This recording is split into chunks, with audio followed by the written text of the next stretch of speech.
ल है, डेटाबेसभित्र लुकेको खजाना खोज्न जाउँ है त। हाम्रो जानकारी अक्सर छ नि यस्तो छुट्टा छुट्टै टेबल रूपी टापुहरूमा छरिएको हुन्छ। अब ती टापुहरूलाई जोडेर एउटा सिङ्गो नक्सा बनाउने पुल, त्यो कसरी बनाउने होला? हो, त्यो पुलकै नाम हो एसक्युएल जोइन्स। आज हामी यही शक्तिशाली टुलको बारेमा गहिराईमा बुझ्नेछौँ, जसले हाम्रो डेटाको वास्तविक शक्तिलाई बाहिर निकाल्छ। ल, अब हाम्रो यात्रा सुरु गरौँ। कति पनि चिन्ता लिनु पर्दैन, हामी एकदमै बेसिक कुराबाट सुरु गरेर बिस्तारै अगाडि बढ्छौँ। पहिले त जोइन्ट्स किन चाहियो भन्ने कुरा हेर्छौँ, त्यसपछि सबैभन्दा मुख्य जोइन्ट कस्तो हुन्छ त्यो बुझ्छौँ, अनि केही विशेष जोइन्टहरू पनि छन्, र अन्त्यमा पर्दा पछाडि यसले वास्तवमा काम चाहिँ कसरी गर्छ त हो त्यो रहस्य पनि खोल्नेछौँ।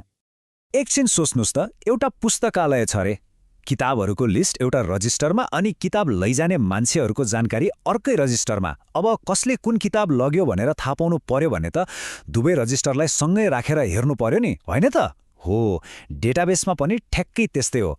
जानकारीलाई सफा र व्यवस्थित राख्नलाई अलग अलग टेबलमा राखिन्छ, अनि जोइन्ट्सले चाहिँ ती टेबलहरूलाई एकै ठाउँमा ल्याएर जोड्ने काम गर्छ।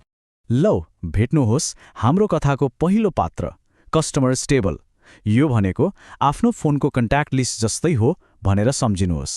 यहाँ हरेक ग्राहकको लागि एउटा छुट्टै आइडी र नाम छ, एकदमै सफा, एकदमै सरल।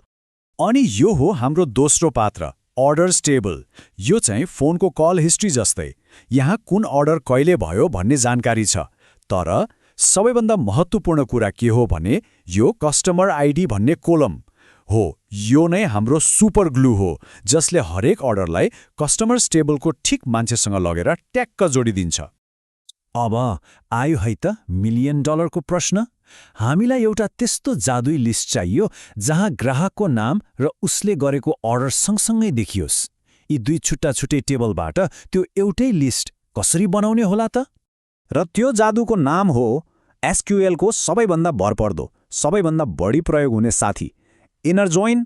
यसको एउटै काम हो दुईवटा टेबल बीचको साझा सम्बन्धलाई पत्ता लगाउने र तिनीहरूलाई सँगै ल्याउने। यो भेन रेखाचित्रलाई हेरौँ त। यो भनेको दुईवटा साथीहरूको ग्रुप जस्तै हो।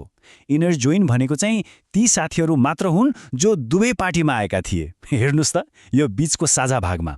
अब कोही एउटै पार्टीमा मात्र आयो भने इनर जोइनले उसलाई वास्तै गर्दैन, गन्दैन। यो त एउटा भिआइपी पार्टी जस्तै हो।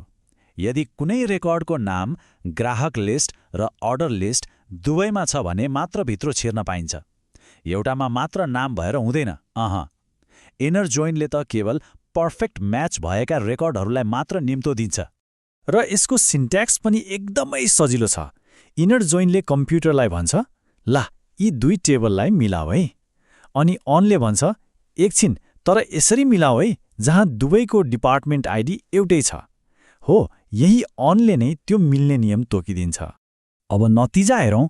ओहो, बिचरा विलियम्स, उहाँको कुनै विभाग तोकिएको थिएन, त्यसैले इनर जोइनले उहाँलाई चिन्नै सकेन, बाहिरै राखिदियो। अनि मार्केटिङ विभाग पनि एक्लै भयो, किनभने त्यहाँ कोही कर्मचारी नै थिएन। यो अलि कठोर सुनिन्छ होला, तर इनर जोइनको नियम नै यही हो, नो म्याच नो एन्ट्री। तर एकछिन, के सधैँ म्याच हुनेहरूलाई मात्रै हेरेर हुन्छ त? कहिलेकाहीँ त को छुट्यो वा के छुट्यो भनेर जान्नु झनै महत्त्वपूर्ण हुन्छ नि, होइन र? हो, ठिक यहीँनिर आउँछ आउटर जोइन्ट्सको भूमिका। हामीलाई विलियम्सको कथा पनि त जान्नु छ नि। उहाँ कम्पनीको हिस्सा हो, चाहे उहाँको विभाग नहोस्। इनर जोइनले त व्यवस्था गर्यो, तर हामी गर्दैनौँ। अब हामीलाई एउटा यस्तो जोइन चाहियो जसले कुनै पनि कर्मचारीलाई नछुटाई सबैलाई देखाओस्। र त्यो जोइन हो लेफ्ट जोइन। यसलाई एउटा कक्षाको हाजिरी जस्तै सम्झिनुहोस् न। एम्प्लोइ टेबल हाम्रो विद्यार्थीको लिस्ट भयो। लेफ्ट जोइनले एक एक गरेर सबै विद्यार्थीको नाम बोलाउँछ। यदि उनीहरूको डिपार्टमेन्ट टेबलमा म्याच भेट्यो भने त्यसको विवरण देखिन्छ, तर म्याच नभेटिएकाको ठाउँमा चाहिँ खाली अर्थात् नल देखिन्छ।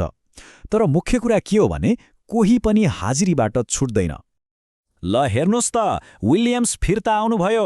लेफ्ट जोइनले उहाँलाई न्याय दियो। हो, उहाँको विभागको ठाउँमा नल देखाइएको छ, तर सबैभन्दा महत्त्वपूर्ण कुरा त उहाँ लिस्टमा हुनुहुन्छ। अब बल्ल हामी पूरा तस्विर देख्न सक्छौँ, को कहाँ छ अनि को चाहिँ अझै कतै नियुक्त हुन बाँकी छ। त्यसैले छोटकरीमा भन्नुपर्दा इनर जोइन भनेको दुवैमा जो छ त्यसलाई मात्र देखाऊ, यो एकदम कडा छ। तर लेफ्ट जोइन भनेको पहिलो टेबलका सबैलाई देखाऊ र दोस्रोबाट मिल्नेहरूलाई सँगै ल्याऊ, यो अलि उदार छ। अब आफूलाई के चाहिएको हो ठिक त्यही अनुसार सही जोइन छान्नुपर्छ।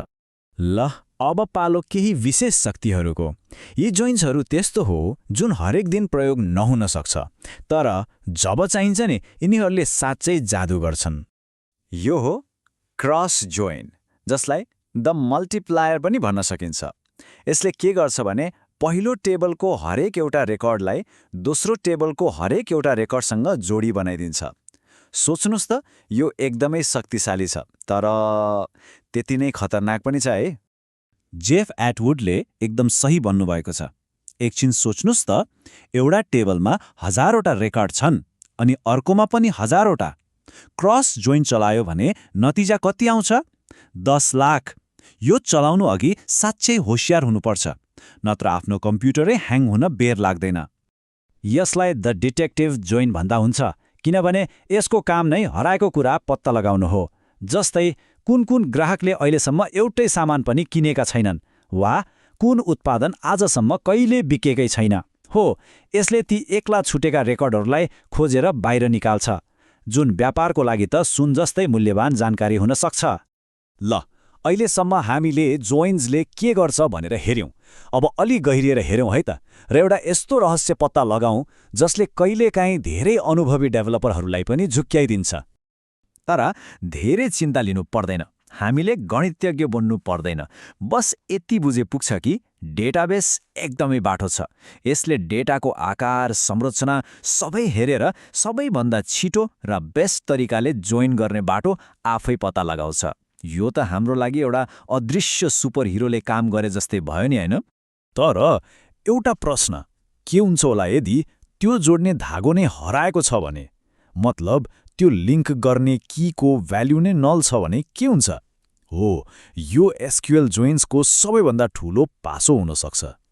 र यो एसक्युएलको सुनौलो नियम हो, यो चाहिँ कहिल्यै नबिर्सिनु होला। नल कहिल्यै पनि नल बराबर हुँदैन। किनभने नलको अर्थ थाहा छैन हो। अब सोच्नुहोस्, के एउटा थाहा नभएको कुरा र अर्को थाहा नभएको कुरा बराबर हुन्छ त? थाहा छैन। त्यसैले एसक्युएलले पनि तिनीहरूलाई बराबर मान्दैन र कहिल्यै जोड्दैन। र यसको परिणाम कहिलेकाहीँ डरलाग्दो हुन सक्छ। यहाँ हेर्नुहोस् त, एउटा रेकर्ड थियो जसको कस्टमर आइडी थाहा थिएन, मतलब नल थियो। इनर जोइनले त्यसलाई देख्यो र यसको त म्याच भेटिएन भनेर चुपचाप फालिदियो। न कुनै एरर आयो, न कुनै वार्निङ। महत्त्वपूर्ण रिपोर्टबाट डेटा नै गायब। हो, यसैलाई साइलेन्ट डेटा लस भनिन्छ, र यो एउटा ठूलो पासो हो जसबाट एकदमै बच्नुपर्छ।